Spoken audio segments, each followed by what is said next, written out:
And we begin tonight at 6 with a live look at the roads after this big winter storm. Many still covered in snow. In fact, we could see them become a little icy because of the brutally cold temperatures. And because of that, we've seen crashes and slide-offs all day long. In fact, we checked in with Indiana State Police. They say the Indianapolis area alone has seen more than 120 crashes and slide-offs in just the last 36 hours. And you add up the stranded drivers, 400 stranded drivers on central Indiana roadways. So that's why we've got team coverage for you tonight at 6. Crews trying to clear the snow off the interstates and the residential roads. But let's begin with Sean. He's in for Angela and tracking the forecast for us. Yeah, and when we get this kind of deep snowpack and as cold as it is, some kind of weird things can happen. It just gets so cold at the ground that after sunset, it wouldn't shock me by tomorrow morning if we start to get a little glaze back on the roads, some of which they've just cleared. I know the neighborhoods are still very messy, but you know, I'll show you some of our NDOT cameras. This is I-70 here on the south side, where you can see way more pavement here. This, again, by the time we get into tomorrow morning or overnight, it's possible that we could have a little glazing redeveloping here. So need to be aware of that. Exposed skin, this is what it's going to feel like. Just like needles, 10 to 20 on the wind chill. Temperatures in the low single digits. And now that the sun's going down, we've got the fresh snow.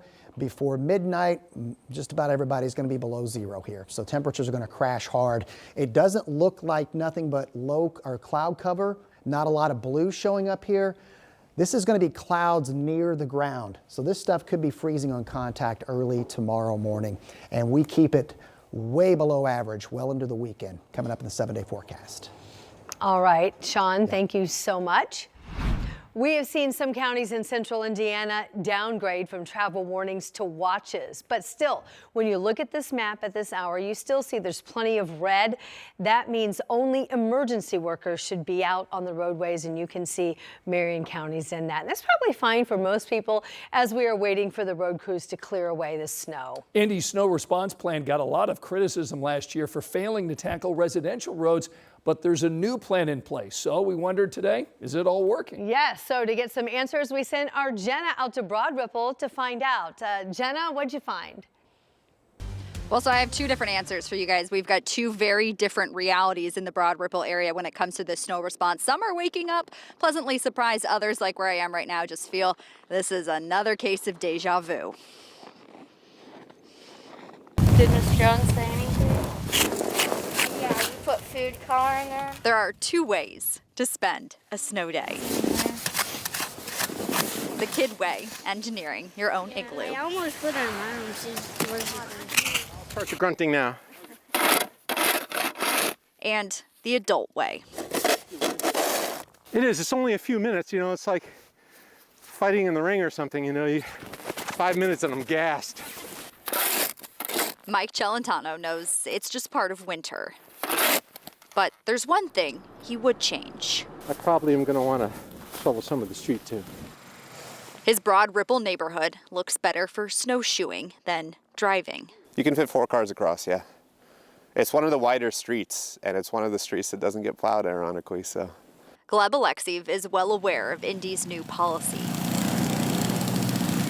4 inches of snow means city contractors start plowing residential streets. It looks like about 11, 12 inches. I tried to come out with my ruler last night and it was too cold, so I gave up. And look at the street next to Jennifer Farquhar. Plows made it to her neighborhood a few dozen blocks northeast. I think it's pretty rare, actually. I mean, I lived here 25 years. I think maybe we've had it plowed here 3 times, maybe 4 times. I heard them. I think it was early this morning that they came by, and I did hear it twice.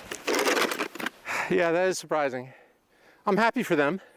I don't know what's special about our area, but I think our block is the one that is the only one that doesn't get plowed, so. Alexiev understands the city has to prioritize major routes, but wants to understand how residential areas compare against each other. Frankly, sometimes I think the dads that have the snow blowers need to come out.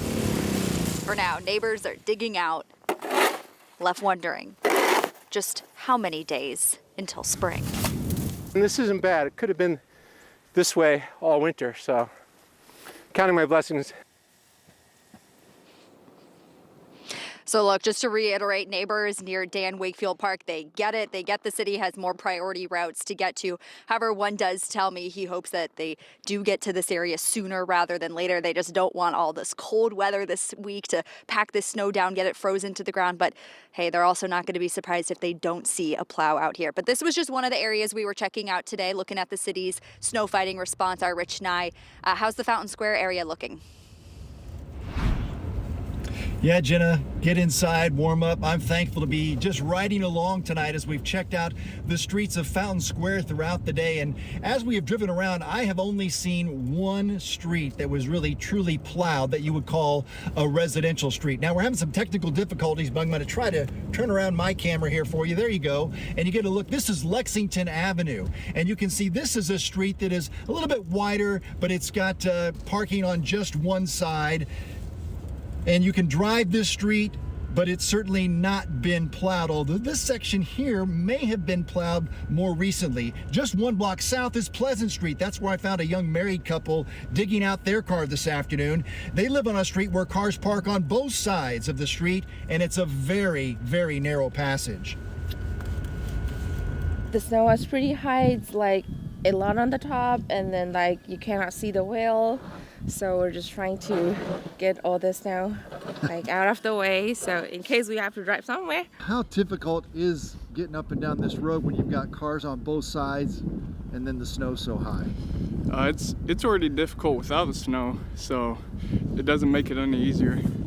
I'm already thinking about calling into work. And this is video I shot earlier today on that Pleasant Street. You can see just how narrow it is. And some cars buried, and cars that may not be able to get out even if they are able to unbury themselves. Meantime, Matthew Foltz also has been out on the streets of Indianapolis today where those residents, Matthew, waiting for those plows to come through. Yeah, Rich, that's right. I'm over here on the near north side along 10th Street next to the Woodrow Place neighborhood. So right now we're actually turning on 10th Street. And as you can see your screen, if our drive cam is up, you'll see that 10th Street right now is one of the main roads that is clear. But we're going to take a right into Woodrow Place, which is right next to east of Arsenal Tech High School. And you can see right now it is just completely covered and completely untouched. How we just entered the neighborhood just now, all afternoon I've seen people getting stuck with front wheel drive, either trying to get into the neighborhood or try to get out. And as you can see, we're right now following tire tracks going about 5 miles an hour, as you know, that's how slow you really have to take it if you're trying to get out. But I spoke to some other residents on the city's east side today who said they were kind of frustrated with the lack of their roads being plowed. Take a listen to what they had to say. I'd like to see them actually do what they say they're going to do, actually come down here and plow and not pile it all the way up against everybody's cars where they're parked. I don't care if you pile it back up on the sidewalk. I don't have no problem digging it back out. Now, we did hear from DPW that right now contractors are working around the clock to treat and plow these residential neighborhoods. We're told they have until Tuesday at 5 p.m. to get it done. But Scott and Ann, the main message, if you don't have to be on the roadways, stay at home. Yep, that is good advice. Matthew Foltz, be careful out there. Thanks so much. And we've been tracking the cleanup in several neighborhoods across Indy. In fact, you may be asking, when will the plows reach your street? That's right. What about me? Mayor Joe Hogsett and Indy DPW gave an update this afternoon on the snow removal efforts. Ashton Hackman was at the press conference, and he joins us now with what the planned timeline is to clean all this up. Yeah, news that all of those neighbors are waiting for. They say they are going to get all of this done by the end of the day tomorrow. That's the goal for now. We'll see if they measure up to that. But this is really the first major test and the first major snowstorm with this new snow removal plan in action. Crews have been working 12-hour shifts since late Friday. They started on all of those priority roads and major connectors. City contractors, they are now hitting those roads around, they started at 5 last night. They're trying to move through those residential areas. Obviously, a lot of those streets are tight to get down. So far, crews have finished about half of the neighborhoods in 5 of the 9 city townships. In the meantime, that travel warning for Marion County, that will improve to a watch at midnight for essential travel only. The snowfall has ceased. And that means we are now in a position to secure the safety of our streets once more. So if you have to go out on the roads tonight or tomorrow, certainly slow down, stay focused, pay attention in front of you. You also might be wondering why we haven't seen much salt on the roads. It's because these temperatures are just far too cold. The salt that the city has, it's not going to work. And this snowstorm, it's been a beater on the equipment. We've been told by NDDPW they've lost 10 trucks to maintenance. They started with 80, they're down to about 70. So they're feeling the burden of this storm as well. That's right. And we've lost a truck too with our crews being out and about in this as well. All right, Ashton, thanks so much.